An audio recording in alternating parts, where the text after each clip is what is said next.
the 2023 general elections, young people accounted for nearly 40% of registered voters, the largest demographic share in the of the electorate. Yet, overall vote turnout fell to just about 26%, one of the lowest in the nation's recent history. Despite strong online mobilization and widespread civic awareness campaigns, the energy that fueled the pre-election atmosphere did not fully translate into participation at the polls. This contrasts between enthusiasm and actual engagement points to the deeper underlying issues from various perceptions in the election system, the electoral system, to general belief that votes do not count or translate to meaningful change. It raises questions about how to bridge the gap between awareness and action, and what it will take to enhance confidence in the democratic process among young Nigerians. I am Ezenwa Wagu. Welcome to Electoral Reform Half Hour on NTA News24 Abuja. NTA News24 Abuja. This program is brought to you by the Peering Advocacy and Advancement Center in Africa, PACA, with support from MacArthur Foundation. Our guest tonight is Honorable Tony Nwolo. He is a politician and passionate youth advocate and the Director General of Youth in Parliament Forum, YPF.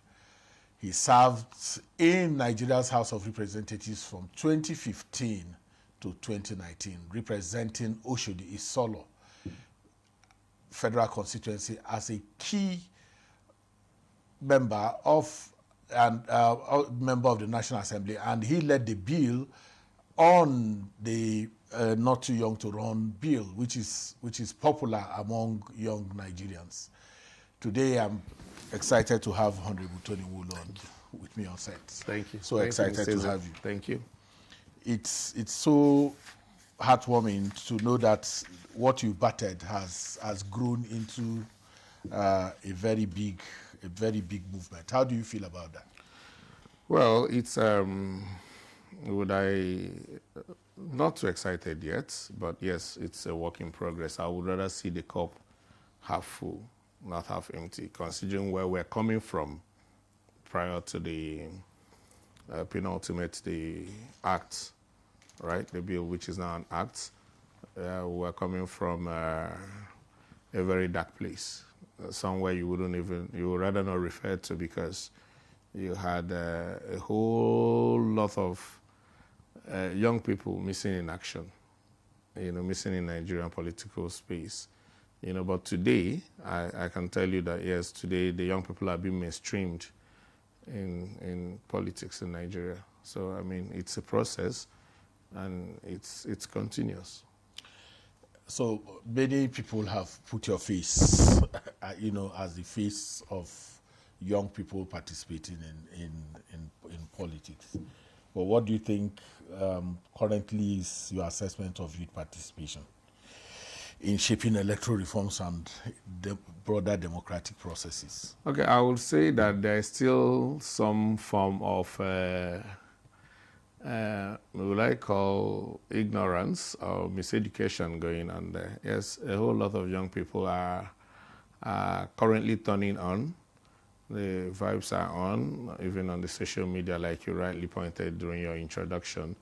They all believe it's time for them to participate, but to what extent or to what level they can participate is something I am sure most people do not know yet. So while the literacy campaign on knowing that you can start running for office in Nigeria at the age of 25 is still ongoing, very many young persons are still confused about it. They don't know how to engage yet, So I think that is that gap that we're currently working on to see that we're able to close. Once we're able to close that gap, and people that are most of these online agitators, like I choose to call them, now begin to realize that yes, the space is there for them to not just agitate online, but get involved in the real process.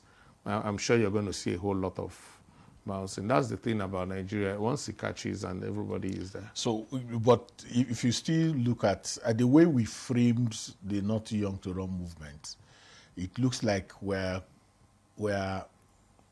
more interested in young people running for office and not participating in politics, because there's a difference between running and participating. You can run, but you can be a party official, you can mobilize people. There's so much to do. But what are those structural barriers that you see that hinder young people from, engaging? Again, I will still tell you, like I told you at the beginning, it is nothing but ignorance. That thing about not even knowing your rights, as it were, today, not understanding that you are invited to come in and run for office and participate fully. Recall that we're coming from a past where everybody had that notion that politics is dirty, politics, and then you had our forefathers, some people I choose to call ancestors, that got into those spaces even at a very young age, but has refused to shift or even pathways with that. So they've suddenly made the political space in Nigeria seem like it is for them, forgetting that they were young when they got into those spaces. So you see them, that sit-tight approach. They preach, they make the young people feel like we're serving you. We're the ones that these seats are meant for, not for the young. You don't have anything to contribute. Your usefulness ends on election day. We use you as thugs. We give you handouts, breadcrumbs here and there. You carry arms, go against yourselves just to elect us back, because this is the exclusive space of seniors, so to speak. I recall you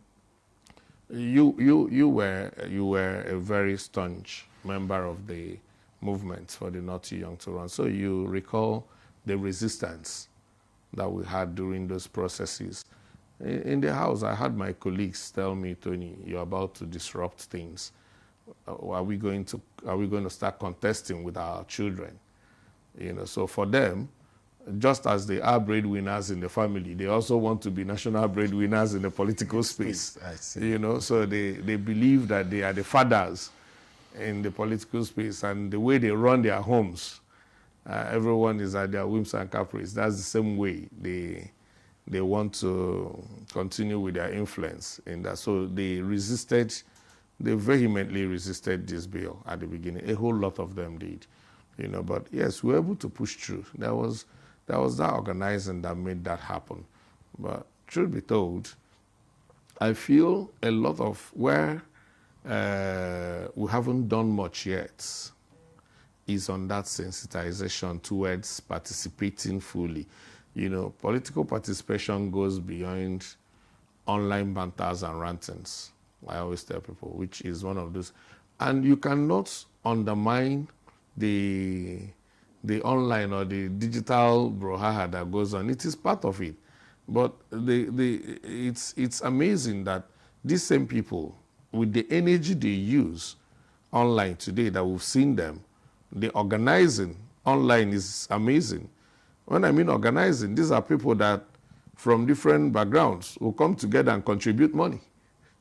They don't know each other. They just follow up a cause. We saw what happened in the obedience, with the obedient movement. As at first they tell you they don't have a structure and all of that. And the next thing you saw was a whole lot of people following the trend. There were lots of trends, loads and loads of contents coming out from there. And then we saw what gradually metamorphosed into an online thing coming today. So I feel the moment they now know that, look, it's not about this ranting only online. I can participate in this process. I can be voted into power. We have the numbers. Once they tell themselves that, it's game over. So I'd like to get to your personal story, because your personal story is one of the most inspiring stories in youth participation. Here you are, a young Igbo person representing Oshodi Solo. How did you do that? What was your motivation? What was your inspiration?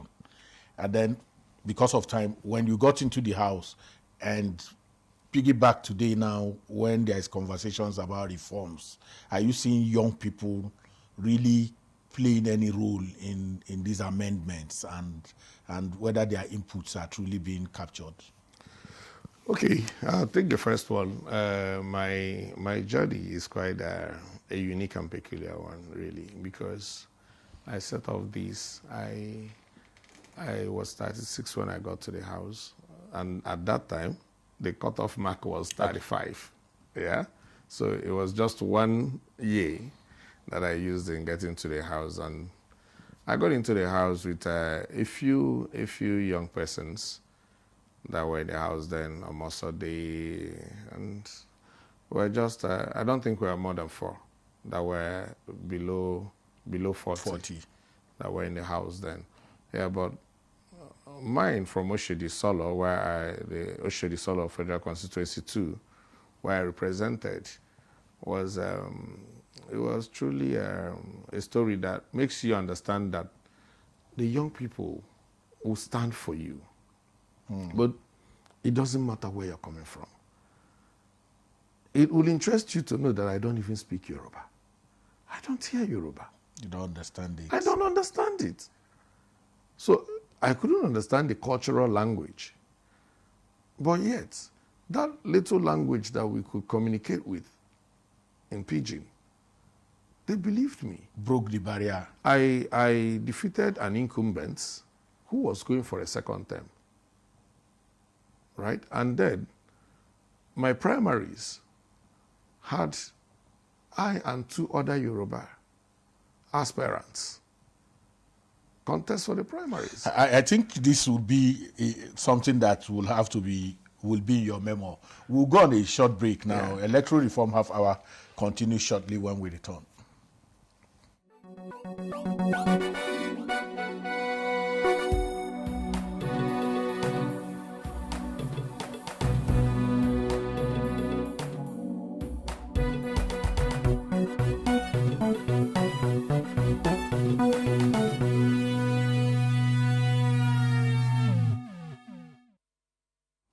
Glad to have you back. We're still speaking with Honorable Tony Nwolu, Director General, Youths in Parliament Forum. As I was saying, your personal story is something that I want to read in a book, because it's coming out. It is magic. It's coming out. It's pure magic. So you can go to the second leg of the second leg of it is, you know, as and why you cannot really claim so much of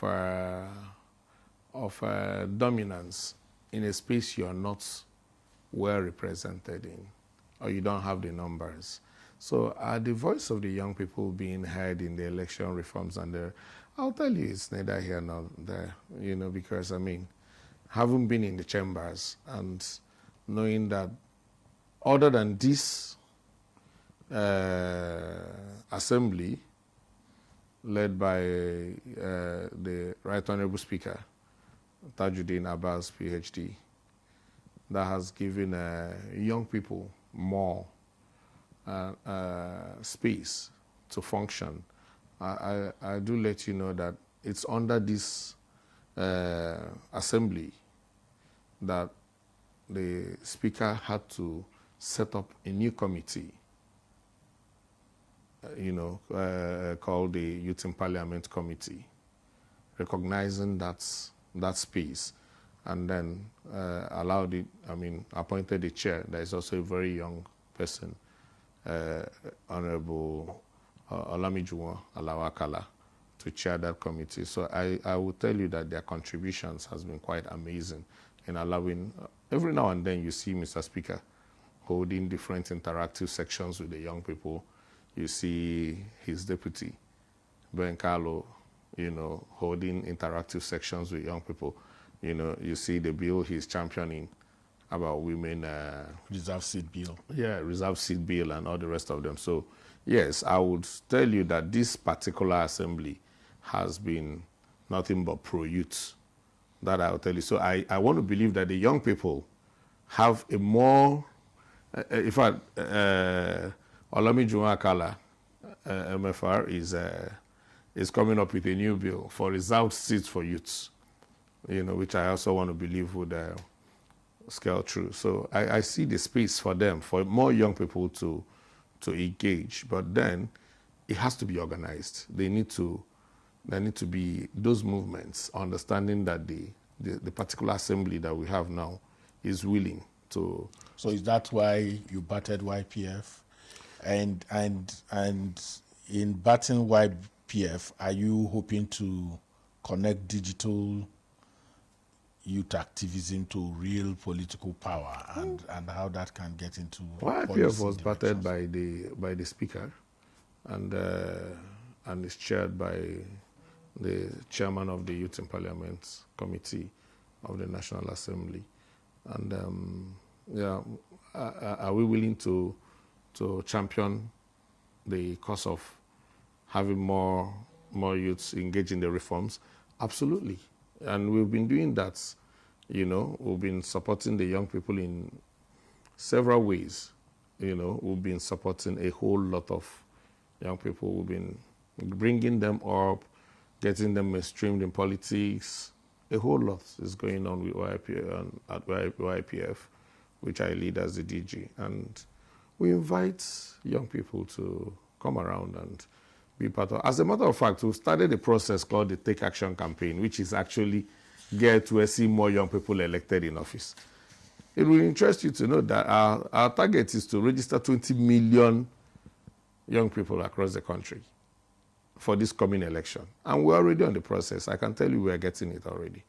Those numbers are, we certainly will get those numbers. Tony, the problem hasn't ever been registration. It's been turnout. And like you noted, there is much more activity online than offline. So when you register people register for so many reasons. Some want to have ID card. Some think that there is a benefit. Probably if YPF is mobilizing, there could be something that they will benefit. How do you want to see this translate to turnout? Okay, so I'll tell you, I would also play a bit of support to the young people here. 2023 election saw an increase in turnout from the previous ones because the over 6 million votes that P2B got, majority of them came from virgin voters that are young people, people that had never voted in Nigeria before, quite a good number of them. And those people were mobilized from online. So I would say that this is about continuous education. When you have these numbers and you now go online, there are many channels to reach out to the young people. And you must have to go to the channels they are in. You have them on TikTok, you have them on Instagram, you have them on Twitter. You just have to go and look for them where they are and send a message. That's the beautiful thing about the super traffic, the online traffic. Once you... I think there's a lot of concentration. The young people in Mbise and the young people in Damaturu, in Guru, they are young people. They don't respond to the same stimuli. So with the statistics we put out always about young people who are on TikTok, many of them are if you like, apolitical in the sense that they will rant there, as you said, but coming to go through the rigor of standing on the line, getting accredited, voting, and then following up this process is where the challenge has been. What is it? Put it out there. Most of the votes that we've seen in Nigeria are actually from the young people and women.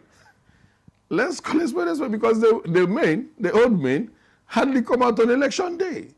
And those that you call the political leaders, once they've collected money from here and there, you find them in hotels. They go into hiding. On election day, you don't find them anywhere. So when we talk about those that truly participate in election from the return of this democracy till today, it's between the young people and the women. The statistics are out there. The young people are the ones that they use in snatching ballot buses. When we used to snatch ballot buses. In those days, when they used to snatch ballot buses, you know, who are they? I mean, if the young people were not there, who would have snatched the ballot bus? Not the 50, 60, 70 years old men. They don't have time for all of those. They mobilize the young people to go and scuttle what the other young people that are doing this peacefully do. But you see, the awareness is there. The last election saw a lot of young people not participate in violence. They now have the boldness, the courage to ask. If you ask them to go and arm themselves, they tell you, go and arm your children. You can't have your children overseas, and then you want me to go and kill my life. You know, so, I mean, there's been a lot of changes, really. We must admit to that. The part where you mentioned some of them are not online, I agree totally with you. But mind you, it's an evolution. Someone that is not on Facebook yesterday, the tendency for the person to create a Facebook account in the next 2 months is very high once the person gets an Android phone. You know, and then we're talking about deeper mobile penetration and all of that. So we also consider parody accounts. But then the trend is upwardly favoring migration to the digital. That's true. Than, you know, so I mean, those places you mentioned, there are also other channels to reach out to them. In most cases, you find out that in every local area, you will always find one person or two or three that has Facebook accounts. That's true. That is passing the message to the people, because he has he has the super access. That's true. So all those places are. So you grandfathered Not Too Young to Run movement by the singular act that you were the one that moved that motion. Yes. In retrospect, what lessons have, you know, with the benefit of hindsight, have you learned any lessons? Are there more things that you think needs to happen that can help in building more coalitions? Not just coalitions. These coalitions can influence policy, can influence laws. So thank you for that question, by the way. That's an amazing question. For us to do this, it is not just the politicians, especially for the young people. The lessons I've learned is that the Not Too Young to Run wouldn't have sufficiently gained traction and everything without the support of the civil society. And when I mean their full involvement, a coalition of the civil society that came together, that gave it that bite, that force. Because I recall, it got to a point where we had to lead a peaceful protest. We blocked the entrance and the exit of the villa. Yeah. And we sat on the main road.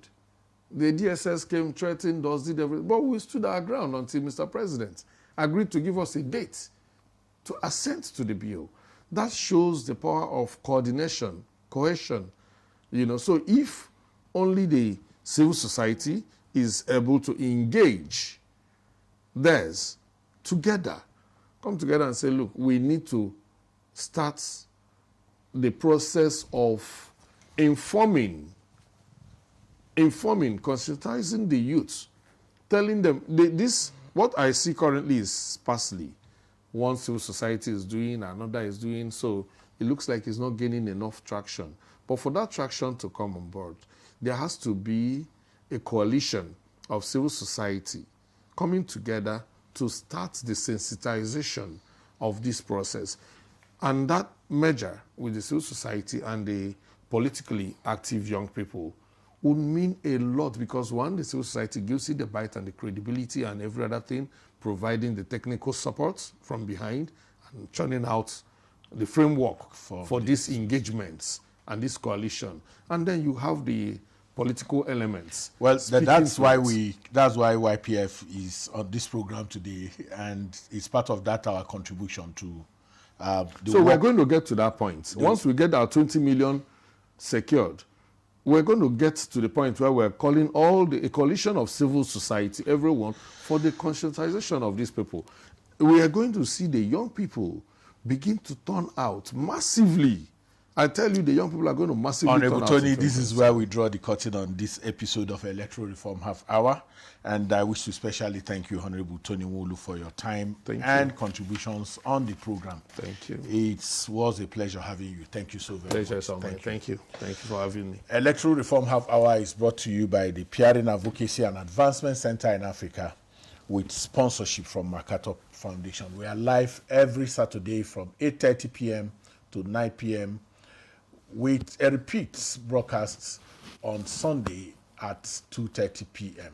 on this same station. Thank you for watching. I am Ezen Wawagu.